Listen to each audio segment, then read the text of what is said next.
Shalom, and welcome to The Crossover, joining Jews, Christians, and their God. I'm Rosalie. And I'm Mitch. And today's special guest is Dan Gordon. And Dan's going to help us unravel Torah and Talmud. Stay tuned, we'll be right back. Discover how God is prophetically uniting Jews and Christians across the world today on The Crossover.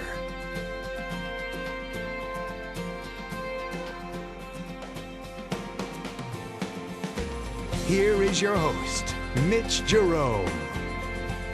Welcome to The Crossover, joining Jews and Christians through their God. Today we have a very special show. We have Dan Gordon with us today. Dan is a Magid, which is a storyteller. Dan Gordon has a drama degree from the University of Michigan. He's a director of the Jewish Community Center's Adult Jewish Education Program, and since 1998 has been the rabbinic spiritual leader of Temple Beth Torah. In 2006, he became a co-chair of the National Jewish Storytelling Network.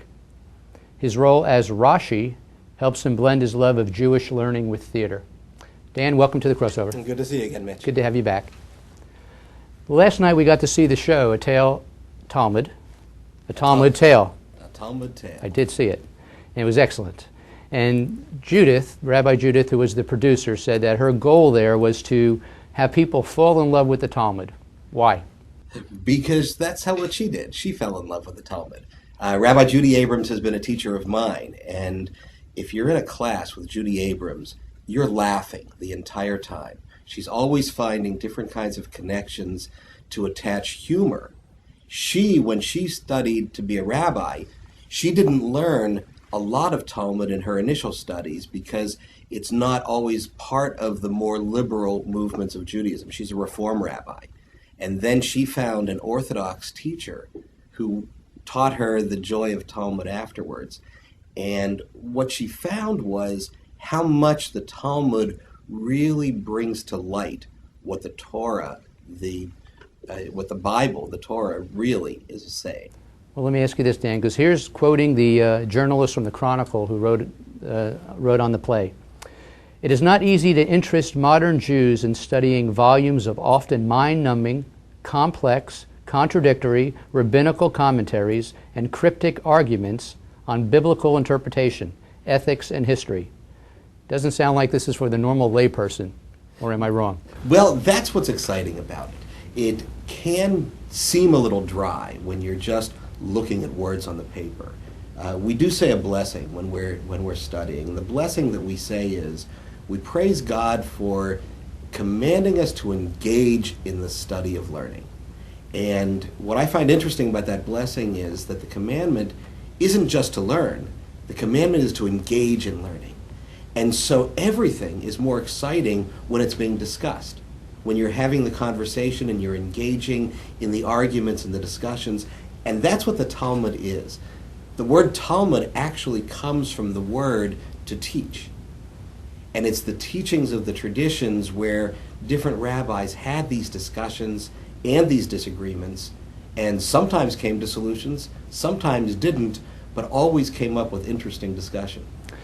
Help us understand some of the terms that were used in the play for the person that's sitting here and watching us, and so we could better put this all together here. Oral law.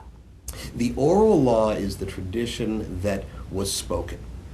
In the Torah, it explains that Moses was given on Mount Sinai. The word is Torot, which is the plural of the word Torah.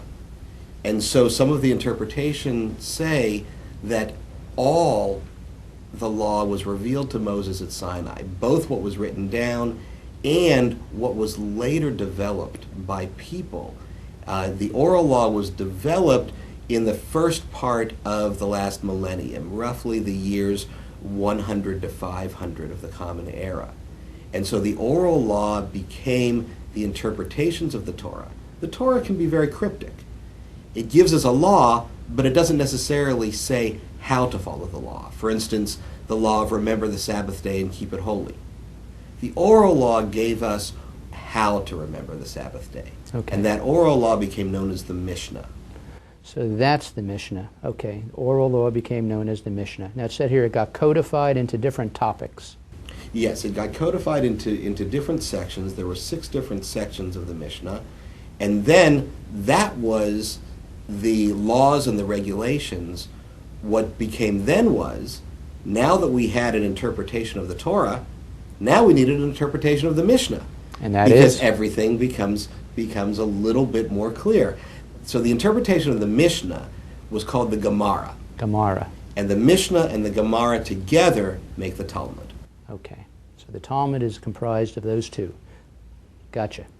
Now, explain to us the Talmud then, Dan, because apparently there were 2 Talmuds, Palestinian and Babylonian. Actually, the Babylonian and the Jerusalem. The Babylonian Talmud during the time when the temple was destroyed, especially in between the time when the first temple was destroyed and the second temple was destroyed, included the Babylonian exile. And that was a time when rabbis developed their discussions. The Babylonian Talmud became the more accepted version. The Jerusalem Talmud was developed by those who remained in that area, in Israel proper. And they have very similar sections with some minor differences. The reason why they would be similar is because they weren't written down for a long time. That they was all oral, and it was almost like you could imagine the game of telephone. People told stories and then told stories and then told stories. At one point, it was assumed that it should always remain oral, because the very act of engaging people in teaching, of explaining to somebody what this law is, was what kept it alive. Then around the year 200 in the Common Era, a rabbi named Judah Hanassi basically said, if we don't write this down sometime, it will be lost. And so that's when it started to become written. It's still referred to as the oral tradition, even though now it's written down. And that is in the That Talmud? is the body of the Talmud, yes. Okay. Then there was something that I had never heard before that night, was something called Stamma? Stamma, yes. Stamma is an exciting montage. Because these conversations are going on over the course of centuries, that it will have listed in the Talmud, it will say, Rabbi Akiva said to Rabbi Gamliel, when Rabbi Akiva and Rabbi Gamliel might have lived at different times. And so the conversations are taking place over the course of centuries, where they don't know exactly who might have said it, or where it may have been a blending of different people's comments. That was referred to as the Stamma. So there was maybe not a face to put with that. Exactly. Stamma was not a single individual. Stamma is a blend or a montage of different discussions. Okay. And in the play it was known as the voice of the Talmud. Correct. Which is what became a more general feel, almost like conventional wisdom or the understood wisdom was referred to as the Stamma. And 2 more, Dan, and then we'll take a break here. Tanakh. The Tanakh is what the Christian world would refer to as the Old Testament. The Tanakh is an acronym for Torah, which is the 5 books of Moses, Nevi'im, which is the book of prophets, and Ketuvim, which is the book of writings, including some of the more literary aspects like Psalms, Proverbs, the book of Ruth, the book of Esther, etc. So the Tanakh is that body of sacred texts that is part of the written. More familiar to people today. I would guess so. And then but the Talmud is not included in the Tanakh. The Talmud comes much later. We'll be back with Dan Gordon in just a second. Stay tuned and, in fact, enjoy this little segment from the play, Talmud Tale, that Dan is performing in as Rashi. Studying these words for centuries, and I'm supposed to come up with something new. Help, please. That sounded like a cry for help. A cry for help. We haven't had a cry for help in centuries. How exciting! In this day and age, a bat mitzvah girl asking for help. Why, it's practically unheard They of. never ask for help anymore. Allow us to introduce ourselves. I'm Rashi, a well-known commentator on the Torah and Talmud, if I do say so myself. And I'm Raziel. Razi for short. Angel of secrets. I'm down to earth. And I'm fun. We focus on her for a minute. Let's get down to the diagnosis. Physical? Looks healthy. Emotional? Frustrated. Angry. Confused. And at the moment, intrigued. Intellectual? Open mind, I think. Spiritual? Searching. As are we all. You're searching too?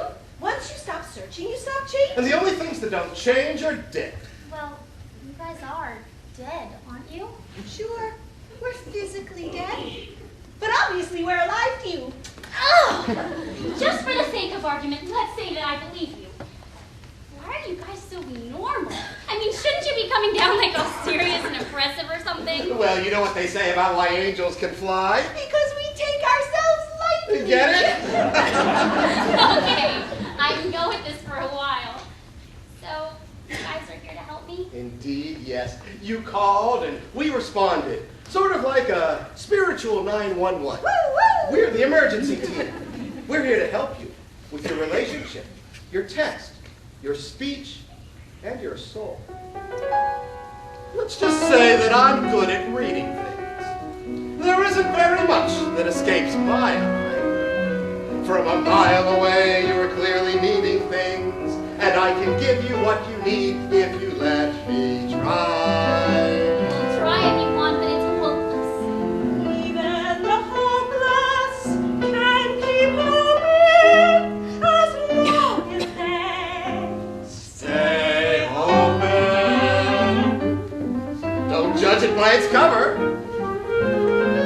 An open book is like a door to take you places that you've never been before.